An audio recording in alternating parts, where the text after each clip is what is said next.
Bismillahirrahmanirrahim. Assalamualaikum warahmatullahi wabarakatuh. Alhamdulillahirabbil alamin wassalatu wassalamu ala asyrafil anbiya'i wal mursalin sayyidina Muhammadin wa ala alihi wa ashabi ajma'in, amma ba'du. Baik, pada kesempatan ini kita akan lanjut pembelajaran SKI-nya, yaitu tentang Amul Husni, materi Amul Husni. Pertama kita harus tahu dulu definisi Amul Husni. Apa itu Amul Husni? Amul Husni adalah tahun kesedihan, di mana bahwa pada waktu itu Rasulullah SAW sangat sedih sekali. Kenapa sedih?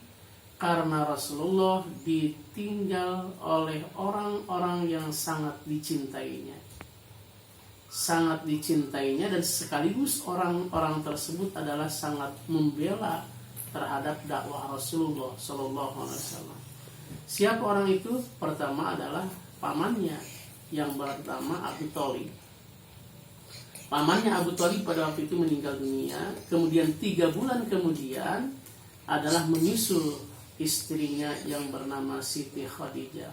Maka 2 orang yang sangat dicintai oleh Rasulullah, 2 orang yang sangat membela dakwah Islam, sangat membela dakwah Rasulullah SAW, maka pada waktu itu dipanggil oleh Allah Subhanahu wa Ta'ala.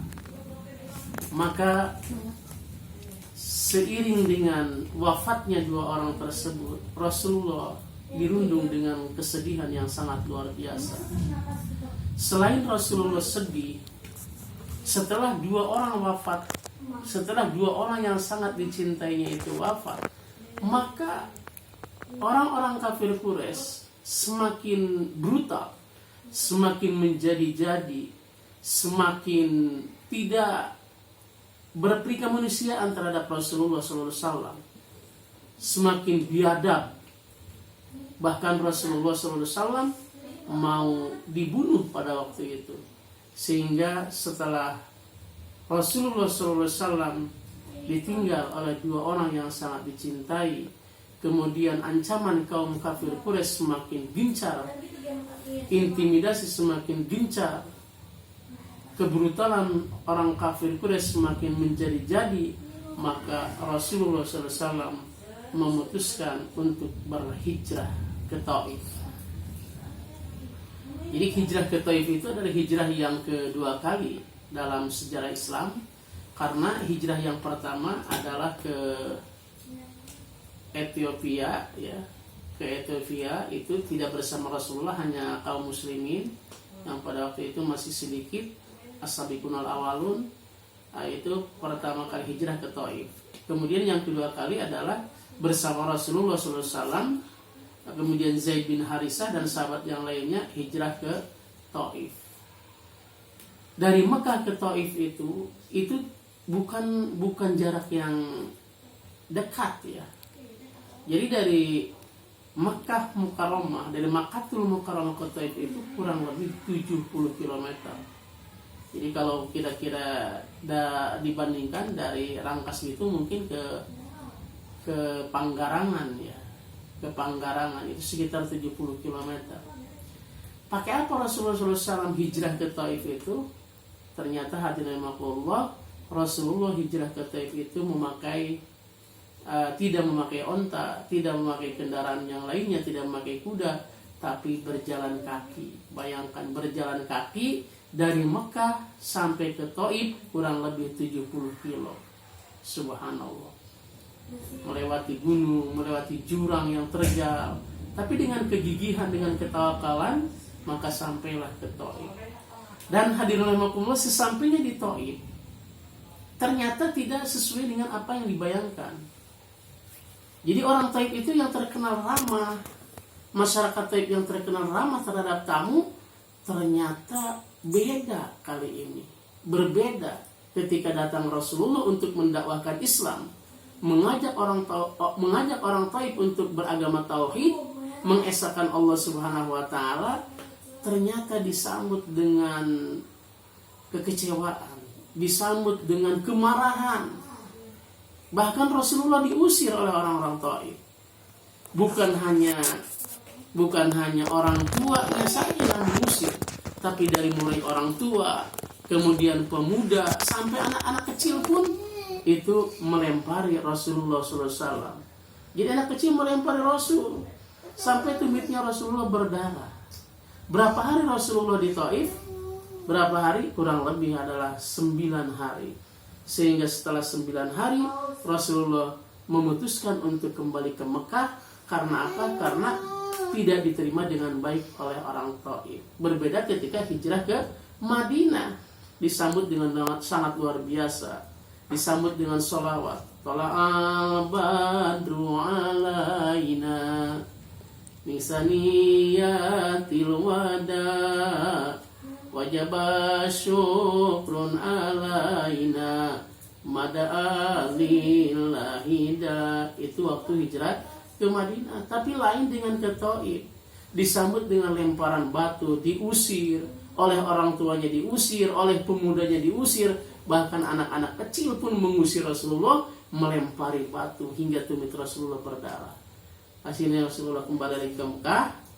Sebelum kembali ke Mekah, pas di perjalanan, pas di gunung pada waktu itu, maka datanglah malaikat Jibril bersama malaikat gunung menawarkan kepada Rasulullah, malaikat gunung tersebut, untuk membinasakan orang-orang Taif. Kata malaikat gunung, Muhammad, jika engkau mau orang Taif ini binasa, maka akan aku runtuhkan gunung ini agar menghancurkan, agar menimpa mereka orang-orang Taif. Tapi bagaimana jawab Rasulullah SAW? Kata Rasulullah, tidak ya malaikat, lah, jangan dihancurkan. Fa'innahum qaumul la ya'lamun. Sesungguhnya mereka adalah kaum-kaum yang tidak tahu, yang tidak paham. Jadi jangan dihancurkan, jangan dibinasakan. Justru aku ingin, kata Rasulullah, lahir dari mereka generasi-generasi yang beriman kepada Allah Subhanahu wa ta'ala. Maka terbukti, hadirin rahimakumullah, setelah Rasulullah SAW pulang lagi ke Makkah, kemudian hijrah ke Madinah, 12 tahun kemudian barulah orang-orang Taif memeluk Islam. Jadi pada waktu itu belum memeluk Islam, bahkan tidak menerima Islam, sehingga 12 tahun kemudian orang Taif memeluk Islam. Karena pada waktu itu kata Rasulullah, jangan dibinasakan, jangan dihancurkan. Justru aku ingin, kata Rasulullah, generasi-generasi selanjutnya, generasi yang beriman kepada Allah Subhanahu wa ta'ala. Maka dalam Quran surat Al-Imran, Allah Subhanahu wa ta'ala berfirman, A'udzubillahi minasyaitonirrajim, Bismillahirrahmanirrahim. Walau kunta faddan ghalidul qalbi lam faddu min hawlika fa'fu anhum wastaghfir lahum. Walau kunta, jikalau engkau Muhammad, faddan ghalidul qalbi, benci, marah kepada mereka, lang faddu min haulika, maka mereka akan lari daripada dakwah engkau. Maka fa'fu anhum, ampunilah mereka, wastaghfir lahum, dan mintakan ampun kepada Allah agar mereka diampuni dosa-dosanya. Maka itulah Rasulullah SAW ketika dibenci, ketika dihina, bahkan dilempari batu, diludahi, ketika berdakwah tetap Rasulullah tidak marah, tetap dihadapi dengan senyum, tetap dihadapi dengan sabar.